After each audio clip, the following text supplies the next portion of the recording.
అందరికీ నమస్కారం. ప్రభుత్వ పథకాల అప్డేట్స్, ముఖ్యంగా భూమి లేని పేదలకి 12,000 ఆర్థిక సహాయం పథకం గురించి మీకేమైనా డౌట్స్ ఉన్నా గానీ, మీకు 12,000 వస్తాయా? రావా?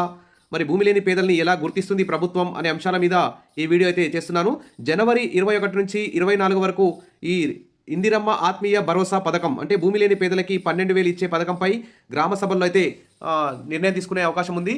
అసలు ఏ గ్రామంలో ఎవరు పేదలు అనేటువంటి అంశం మీద నిర్ణయం అయితే తీసుకునే అవకాశం ఉంది. ముఖ్యంగా ఇది పట్టణ ప్రాంతాలకైతే వర్తించదు. కేవలం గ్రామీణ ప్రాంతాలకు చెందినటువంటి భూమి లేని పేదలకి 12,000 ఆర్థిక సహాయం చేసే పథకం. దీని మీద తెలంగాణ ప్రభుత్వం చాలా స్పీడ్గా అయితే ఉంది. జనవరి 26వ తేదీన ఈ 12,000 రూపాయలని లబ్ధిదారుల ఖాతాల్లో జమ చేయాలని చూస్తూ ఉంది. మరి జనవరి 21 నుంచి 26, 24 వరకు గ్రామాల వారీగా గ్రామ సభలు నిర్వహించి ఎవరు పేదవారు అనేటువంటి గుర్తించి వారికి సంబంధించి 12,000 వేయాలని చెప్పి ప్రభుత్వం అయితే శ్రీకారం చుడుతుంది. దీనికి సంబంధించి భూమి లేని వారికి 12,000. మరి ఈ కార్డు అయితే తప్పనిసరిగా ఉండాలి. ఏదంటే ఉపాధి హామీ కార్డు, అంటే 100 రోజుల పనికి సంబంధించినటువంటి ఉపాధి హామీ కార్డు ఉన్న వారికి మాత్రమే ఈ 12,000 రూపాయలు అయితే వస్తాయి. మరి ఉపాధి హామీ కార్డు ఉన్నంత మాత్రాన 12,000 రావాలని అయితే రూల్ లేదు. ఎందుకంటే కొంతమందికి 2-3 ఎకరాలు, 4 ఎకరాలు, 5 ఎకరాల భూమి ఉన్నా కానీ వారికి ఉపాధి హామీ కార్డు అయితే ఉంది. కాబట్టి వారికి సెంటు భూమి ఉన్నా కానీ ఈ రైతు ఆత్మీయ భరోసా 12,000 సాయం అయితే వర్తించదు. కాబట్టి ఉపాధి హామీ కార్డు ఉండాలి. వారి పేరు మీద ఒక సెంటు భూమి కూడా ఉండొద్దు.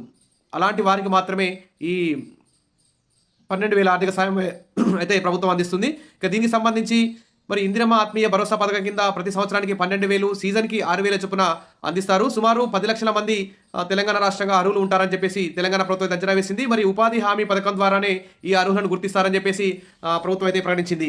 ఇది మాత్రం చాలా విమర్శలకు తావిస్తోంది. ఎందుకంటే కొంతమందికి చాలామందికి భూమి లేని వారికి ఉపాధి హామీ కార్డు అయితే లేదు. అప్పుడు సరే, మాకు ఉపాధి హామీ కూలికి వెళ్తే చాలా తక్కువ వేతనం వస్తుంది అని చెప్పేసి వాళ్ళు ప్రైవేట్గా ఇతర కూలీ పనులకు వెళ్ళే వాళ్ళు. కాబట్టి చాలామంది ఉపాధి హామీ కార్డు అయితే తీసుకోలేదు. మరి భూమి లేని వారికి కూడా ఉపాధి హామీ కార్డు లేదు.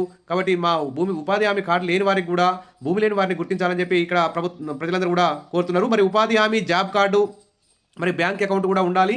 ఈ బ్యాంక్ అకౌంట్ కూడా యాక్టివేషన్లో ఉండాలి. మినిమం బ్యాలెన్స్ ఉండాలి. తర్వాత ఆధార్ కార్డుతో లింక్ అయి, ఫోన్ నెంబర్తో లింక్ అయి ఉంచుకోవాలి. జాబ్ కార్డు, బ్యాంక్ అకౌంట్ రెండు కూడా లింక్ అయి ఉండే విధంగా చూసుకోండి. అదేవిధంగా బ్యాంక్ అకౌంట్కు ఆధార్ కార్డు లింక్ అయి ఉన్న వారికి మాత్రమే ఇది వర్తిస్తుంది. ఇక 2023, 24 ఆర్థిక సంవత్సరానికి సంబంధించి కనీసం ఉపాధి హామీ పథకంలో 20 రోజులు పనిచేసి ఉండాలి. ఈ నిబంధన అయితే పెట్టడం జరిగింది. ఉపాధి హామీ కార్డు ఉండగానే సరిపోదు, సెంటు భూమి లేకుండా ఉండగానే సరిపోదు. కనీసం 2023, 24 సంవత్సరానికి సంబంధించి కనీసం 20 రోజులు ఉపాధి హామీ పని, అంటే ఆ 100 రోజుల పనిలో 20 రోజులైనా పాల్గొని ఉండాలి. ఎందుకంటే మీకు అక్కడ మస్టర్లు వేస్తారు, ఆధార్ వేస్తారు, మీ అకౌంట్లో డబ్బులు కూడా పోస్ట్ ఆఫీస్లో పడతాయి. ఇలా వాళ్ళు అధికారులు అయితే నిర్ధారణ, ఫీల్డ్ అసిస్టెంట్ వీళ్ళందరూ కూడా నిర్ధారణ చేసుకుంటారు. ఇక్కడ ఎలాంటి అవకతవకలు అయితే తావుండదు. ఇక ధరణి పోర్టల్లో మీ పేరుపై భూమి లేని వారై ఉండాలి. ఏమంటే వెంటనే మీ ఆధార్ కార్డు నెంబర్ కొట్టగానే ధరణి పోర్టల్లో మీ పేరు మీద ఏమైనా భూమి ఉంటే చూపిస్తుంది. కాబట్టి ధరణి పోర్టల్లో భూమి లేని వారై ఉండాలి. ఇక గ్రామ పంచాయతీ తీర్మానంలో అభ్యంతరాలు ఉండకూడదు. సెంటు భూమి లేకుండా ఉపాధి హామీ కార్డు ఉండి 2023, 24 సంవత్సరంలో కనీసం 20 రోజులు ఉపాధి హామీ పనికి హాజరై ఉన్న వారిని మాత్రమే గ్రామ పంచాయతీలో వారి పేర్లందరినీ చదువుతారు.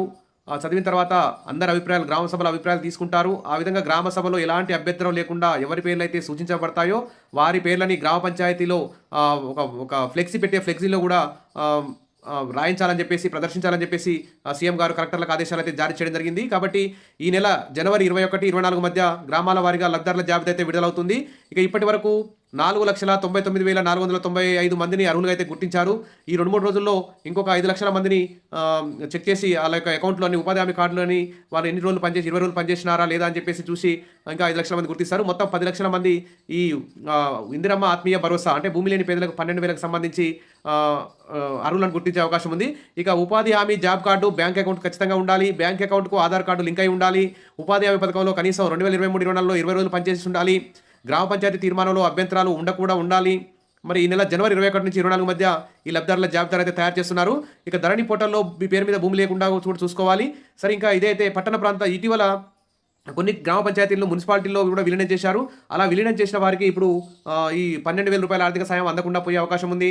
అదేవిధంగా పట్టణాల్లో ఉన్నటువంటి పేదలకు కూడా ఈ ఇందిరమ్మ ఆత్మీయ భరోసా, అంటే భూమి లేని పేదలకు 12,000 ఆర్థిక సాయం అందకుండా అనర్హులుగా మిగిలే అవకాశం ఉందని చెప్పేసి మరి మమ్మల్ని కూడా భూమి లేని వారందరికీ ఉపాధి హామీ కార్డుతో సంబంధం లేకుండా ఉపాధి హామీ సెంటు భూమి లేనటువంటి పేదలందరికీ కూడా వైట్ రేషన్ కార్డు ఉన్న వాళ్ళందరికీ కూడా ఈ ఇది 12,000 ఆర్థిక సాయం అందించాలని చెప్పేసి ప్రజలందరూ కూడా ప్రభుత్వాన్ని కోరుతున్నారు. ఇలా ఒకదానికొకటి లింక్ పెట్టడం సరికాదని చెప్పేసి మరి అంటున్నారు. కాబట్టి ప్రభుత్వం వెంటనే దీని మీద ఇంకా జనవరి 21 నుంచి 24 వరకు సర్వే గ్రామ సభలు జరుగుతున్నాయి కదా! ఈ సందర్భంలోనే ఆ లోపులోనే దీని మీద ఒక క్లారిటీ ఇవ్వాల్సినటువంటి అవసరం ఉంది. ఇంకా మీకు సంబంధించి 12,000 ఆర్థిక సహాయం సంబంధించి లిస్ట్‌లో మీ పేరు వచ్చే వరకు మన ఛానెల్‌లో వీడియోస్ వస్తాయి. మీకు ఏమైనా డౌట్స్ ఉంటే కామెంట్ సెక్షన్‌లో పెట్టండి. ఆల్రెడీ సమగ్ర కుటుంబ సర్వే కూడా ప్రభుత్వం దగ్గర ఉంది. మీకు ఎవరికి భూమి ఉంది, ఎవరికి భూమి లేదు, ఎవరికి ఉపాధి హామీ కార్డు ఉంది కూడా అక్కడ రాయడం జరిగింది అందరూ సర్వేలో. మరి దీని అన్నిటిని కూడా ప్రామాణికంగా తీసుకొని గ్రామ సభల ఆధారంగా ఈ ఈ ఇందిరమ్మ ఆత్మీయ భరోసా 12,000 అయితే విడుదల చేసే అవకాశం ఉంది. కాబట్టి అందరూ కూడా ఏ గ్రామంలోనైనా ఉపాధి హామీ కార్డు ఉన్న వారందరినీ కూడా అధికారులు గుర్తిస్తున్నారు. మీరు మీ ఫీల్డ్ అసిస్టెంట్‌ని మీ ఎంపీడీఓ ఆఫీస్‌లకు సంబంధించి కలిసి మీ ఉపాధి హామీ కార్డు యాక్టివేషన్‌లో ఉందా లేదా, మీరు గతంలో ఖచ్చితంగా 20 రోజులు పనిచేసినా కానీ అందులో హాజరు పడిందా లేదా అనేది ఒకసారి చెక్ చేసుకోండి. మీ ఫీల్డ్ అసిస్టెంట్‌తో టచ్‌లో ఉండండి. ఎందుకంటే ఒక్కోసారి మీరు పనికి వెళ్ళినా కానీ పనికి వెళ్ళనట్టు పడే అవకాశం ఉంది. మీ బ్యాంక్‌కి వెళ్ళి కూడా మీ అకౌంట్ కరెక్ట్‌గా ఉందా లేదా, మీ ఆధార్ కార్డ్‌తో లింక్ అయి ఉందా లేదా, మీ ఫోన్ నెంబర్‌తో లింక్ అయి ఉందా లేదా చూసుకోండి. అదేవిధంగా ఇక ప్రస్తుతానికైతే గ్రామీణ ప్రాంతాల్లో భూమి లేని, సెంటు భూమి కూడా లేకుండా ఉపాధి హామీ కార్డు కలిగి ఉండి 2023-24 సంవత్సరంలో కనీసం 20 రోజులు ఈ ఉపాధి హామీ పనికి వెళ్ళినటువంటి వారికి మాత్రమే ఈ ఆత్మీయ భరోసా ఇవ్వాలని చెప్పేసి తెలంగాణ సీఎం రేవంత్ రెడ్డి అయితే మన కలెక్టర్ల మీటింగ్లో ఆదేశాలు జారీ చేయడం జరిగింది. ఆల్రెడీ కలెక్టర్లు కూడా అన్ని మండల స్థాయి అధికారులకు కూడా ఆదేశాలు జారీ చేశారు. ఆల్రెడీ ఈ సంక్రాంతి ఫెస్టివల్ అయిపోయిన తర్వాత జనవరి 21 నుంచి 24 వరకు ప్రతి గ్రామంలో మరి ఆత్మీయ భరోసా 12,000కి సంబంధించి, రైతు భరోసా సంబంధించి, ఇందిరమ్మ ఇళ్లకు సంబంధించి, రేషన్ కార్డులకు సంబంధించి ఈ గ్రామ సభలు నిర్వహించి ఎవరు పేదవారు, నిజమైన పేదవారిని గుర్తించి వారి యొక్క లిస్టును తయారు చేసి ఎండిఓలు కలెక్టర్లకు పంపించి ఒక ఫైనల్ లిస్టు తయారు కాగానే వెంటనే ఆ లిస్టుని గ్రామ స్థాయిలో ప్రతి గ్రామంలో కూడా ఫ్లెక్సీల మీద వారి పేర్లు పెట్టించాలని చెప్పేసి తెలంగాణ సీఎం ఆదేశాలు అయితే జారీ చేయడం జరిగింది. ఈ ప్రస్తుతానికైతే పట్టణ ప్రాంతాల్లో కూడా భూమి లేని పేదలకి ఈ 12,000 ఇవ్వాలని చెప్పేసి డిమాండ్ చేస్తున్నారు. తర్వాత ఉపాధి హామీ కార్డుతో సంబంధం లేకుండా ప్రతి సెంటు భూమి లేని ప్రతి వ్యక్తికి ఈ 12,000 ఇవ్వాలని చెప్పేసి డిమాండ్ చేస్తున్నారు. ఇటీవల గ్రామ పంచాయతీలుగా ఉన్నటువంటి గ్రామాలు కొన్ని మున్సిపాలిటీలో విలీనమైనాయి. అలా మున్సిపాలిటీలో విలీనమైనటువంటి వారికి కూడా మరి ఆత్మీయ భరోసా మీద 12,000 ఆర్థిక సాయం చేయాలని చెప్పి కూడా డిమాండ్ అయితే చేస్తున్నారు. ఇక రేషన్ కార్డు ఉండి సెంటు భూమి లేకుండా ఉండి ఉన్నటువంటి వారికి కూడా ఉపాధి హామీ కార్డు లేకున్నా కూడా ఇవ్వాలని చెప్పేసి డిమాండ్ చేస్తున్నారు. ఇక వెంటనే ప్రతి ఒక్కరు కూడా మన ఛానల్లో అప్డేట్ కోసం చూడండి. మీకు ఏమైనా డౌట్స్ ఉంటే కామెంట్ సెక్షన్లో పెట్టండి. నేను వెంటనే ఆ డౌట్స్ కూడా క్లియర్ చేయడానికి ప్రయత్నం చేస్తాను. ఇక చాలామంది మన ఛానల్లో కూడా ఈ ఆత్మీయ భరోసా సంబంధించి చాలా పాత వీడియోస్ కూడా ఉన్నాయి. మీ డౌట్స్ మొత్తం క్లియర్ చేసుకోండి. ఇక భూమి లేని వారికి ఇది ఒక గుడ్ న్యూస్ అని చెప్పుకోవచ్చు. తెలంగాణ ప్రభుత్వం నూతన సంవత్సర సంక్రాంతి కానుకలుగా మొదటి విడతగా మీ అకౌంట్లో 6,000 అయితే వేస్తుంది. మళ్ళీ వచ్చే సంవత్సరం ఆర్థిక సంవత్సరంలో మళ్ళీ ఒక 6,000 వేస్తుంది. ఈ విధంగా 12,000 వేస్తారు. ఇంకా ఇప్పటి నుంచి అయితే ఇంకా కొత్త వారు కూడా కొంతమంది ఉపాధి హామీ కార్డు మాకెందుకులే అని తీసుకోకుండా ఉన్నారు.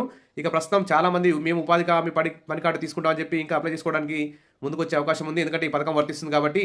గతంలో చాలామంది మాకెందుకులే ఉపాధి హామీ కార్డు అని చాలామంది తీసుకోలేదు, భూమి లేని వారు కూడా.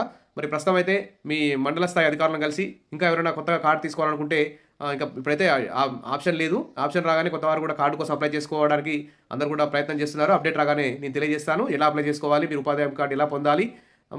మళ్ళీ నెక్స్ట్ టైంలోనైనా సరే ఈ ఫేజ్లో మీకు 12,000కు లబ్ధి పొందకపోయినా నెక్స్ట్ ఇయర్ అయినా మీకు ఉపాధి హామీ కార్డు పొంది మీరు ఉపాధి హామీ కార్డులో 10-20 రోజులు పనిచేసి నెక్స్ట్ సంవత్సరం అయినా మీరు ఈ 12,000 ఆర్థిక సాయానికి అర్హులయ్యేలా మన ఛానల్ ద్వారా కృషి చేస్తాను. తప్పకుండా సబ్స్క్రైబ్ చేసుకోండి, లైక్ చేయండి, మీ ఫ్రెండ్స్కు మీ రిలేటివ్స్కు షేర్ చేయండి. Thank you.